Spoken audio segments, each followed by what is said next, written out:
Je suis Fatou Traoré, sénégalaise et entrepreneur. Je vis en France depuis plusieurs années. J'ai décidé en 2008 d'avoir un projet immobilier, d'avoir des appartements au pays qui me permettraient de compléter ma retraite plus tard. Donc ce projet, il fallait le réaliser sur place, donc j'ai dû y aller parce que je voyais trop de personnes avec des difficultés lorsqu'ils confiaient l'argent à d'autres personnes pour des constructions.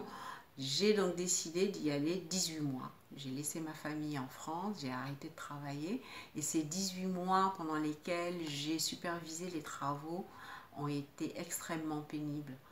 L'entrepreneur n'était pas toujours correct, il fallait être là, tout surveiller, les équipements, le matériel, les ouvriers, etc. C'était un gros challenge.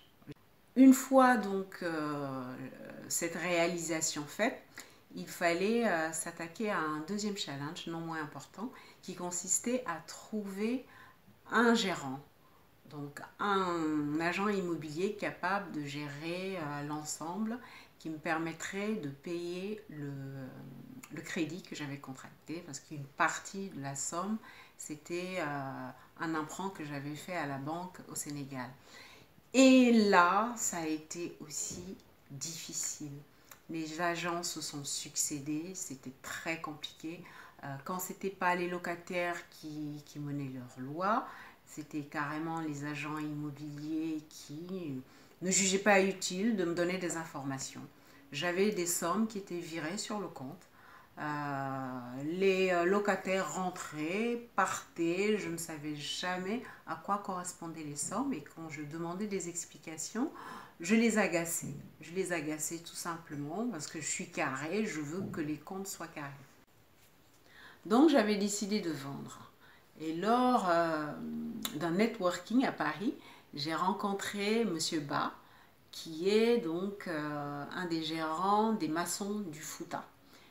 Ils sont donc des entrepreneurs qui font de la gérance immobilière, de la construction et également ils s'occupent de vente. C'est ainsi que j'ai réalisé que si j'avais fait leur connaissance avant, j'aurais pu m'épargner beaucoup de peine, la peine de la construction, d'y aller et toutes les difficultés que j'ai rencontrées pour les gérances.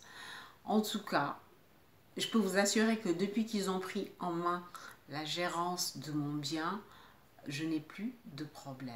Ils font une réelle médiation entre moi et les locataires récalcitrants. Lorsque je demande des informations, je les obtiens immédiatement. Et je pense que leur force, c'est d'avoir vécu ici, en France, de connaître les réalités, les difficultés qu'on rencontre nous en tant que membres de la diaspora. Et aussi le fait d'avoir quelqu'un sur place. Il y a Monsieur Si qui est sur place à Dakar, avec qui je communique par les moyens de téléphone et d'email et toutes mes questions trouvent satisfaction. Pour l'instant, je suis réellement satisfaite du service qu'ils me rendent parce que, un, l'information circule, deux, les loyers sont versés à temps, ils se déplacent eux-mêmes pour le faire, donc je n'ai rien à dire. Franchement, de ce côté-là, je suis très satisfaite et je dors enfin. Je leur dis vraiment merci et bravo pour leurs compétences.